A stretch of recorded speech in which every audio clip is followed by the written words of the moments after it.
કોંગ્રેસ દ્વારા આયોજિત જન આક્રોશ યાત્રા આજે તેના 11મા દિવસે પાટણ જિલ્લામાં પ્રવેશી। યાત્રાનો પ્રારંભ સિદ્ધપુર તાલુકાના બેલિયા ગામેથી થયો હતો। ગુજરાત પ્રદેશ કોંગ્રેસ પ્રમુખ અમિત ચાવડા, તુષાર ચૌધરી સહિતના અનેક આગેવાનો મોટી સંખ્યામાં જોડાયા હતા।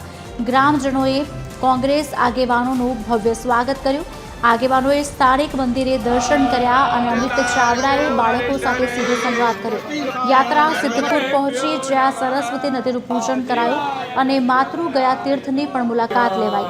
ઠેર ઠેર કાર્યકરોએ સ્વાગત કર્યું।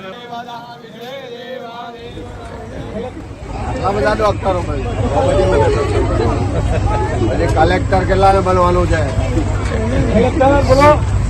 પોલીસમાં કેટલાને જવું છે? મારું ટીચર કેટલાને બનવું છે? શિક્ષક બનવું ને? આર્મીમાં જવું છે? આર્મીમાં કેટલાને જવું છે? પિક્ચરમાં હિરોઈન બનવા કેટલાને જવું છે? સારું ભણજો બધા, ચલો ઓલ ધ બેસ્ટ। બોલો ભારત માતા કી।